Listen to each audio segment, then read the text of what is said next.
Благодарам, Без дофрлање од подпредседателе. место. Повелете. Почитувани пратеници, почитувани медиуми, почитувана македонска јавност. Денес зборуваме за Предлог законот за изменување и дополнување на Законот за здравствена заштита по скратена постапка. Почитувани, се соочуваме со проблемот одлив на доктори и медицински лица, медицински персонал, за кои најпосакувани дестинации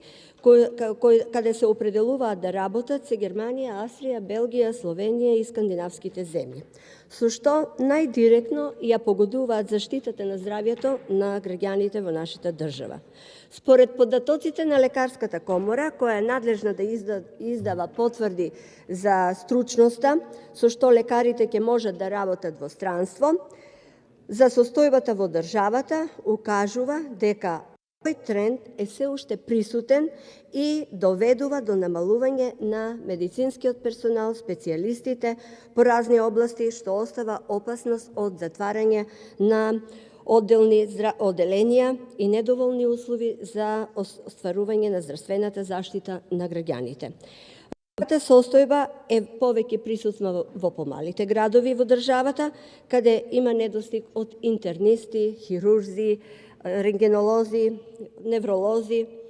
и друг медицински кадар, кои, за да се пополнат испразнетите места, допрво треба да се специјализира нов кадар. И за кои, како држава, се вели во воведот од предлог законското решение, мора да најдеме соодветно законско решение во кое ќе се скратат роковите уредени со закон за постигнување на крајната цел, оформување на дефицитарен кадар на специјалисти. Јас мислам дека не треба да се скратуват законските решенија, рокови, туку треба да се најдат адекватни решенија, да се седне на маса и позиција и опозиција и да решат еднаш за секогаш условите за специјализација и други услови и проблеми има во Законот за здравствена заштита, кои што допрва треба да се допрецизираат. Во тој правец, во Законот за изменување и дополнување на Законот за здравствена заштита, Службен весник на Република Македонија број 20/19, се вели во воведот, воведувањето на ново решение, кое во тој период било поповолно за сите здравствени работници со високо образование од областа на медицината, со кое, како посебен услов за остварување на специјализација, бил уреден условот за работа во трајање од 6 месеци на здравствените работници, постекнатата лиценца за работа во примарна здравствена заштита во здравствен дом, која обврска значајно не ја променила состојбата во здравството, туку напротив го зголемила проблемот. Затоа што здравствените работници кои биле примени во изминатите период од 3 години во јавните здравствени установи, во примарна здравствена заштита, односно итна медицинска помош, само за тоа што не биле според програмата на Министерството за здравство, обавување на стаж од 6 месеци, платен стаж од 6 месеци, нивното работно искуство стекнато во примерна здравствена заштита, во јавните здравствени установи не се важи, односно не може да се земе како услов за да одат за специјализација. Условот, како што реков, е само преку програмата на Министерството за здравство. Дали овде се работи за некој проект на програмата, тоа ние на програмата на Министерството за здравство, тоа ние не можеме да го знаеме, меѓутоа знаеме дека им се скрати со ова законско решение од пред 3 години правото на специјализација на здравствените работници со високо образование во областа на медицината и не можат да одат на специјализација. Со новиот предлог закон направен е обид да се поправи направената грешка, со тоа што се брише став 2 од член 141, а во член 1 од законот стои точно се брише условот кој предвидува здравствените работници со високо образование од областа на медицината кои треба да се упатат на специализација, да тоа може да го направат само ако го има тој платен стаж од 6 месеци според програмата на Министерството за здравство. Тоа што се направи ваков обид од предлагачите на овој закон да се помогне токму на тие здравствени работници кои беа заглавени во јавните здравствени установи, во итната медицинска помош, предизвика да се укине фактички работното искуство во приватна здравствена заштита, што за мене не е оправдано, затоа што секој доктор треба да има работно искуство, а тоа дали тие 12-14 месеци кои што се поминуваат, односно семестри, кои беа натерани со законското решение да го поминуваат во стаж и да го губат времето, треба да се промени. Да, треба да се промени. Пак ќе кажам, треба да се седне на маса, да ги вкрстиме аргументите и да направиме измени. А ја лично, како здравствен работник, со 34 години стаж, сметам дека работно искуство секој доктор треба да има. На овој предлог закон од претениците од владеачкото мнозинство, други претеници пак од владеачкото мнозинство поднесоа амандман, најверојатно со цел да се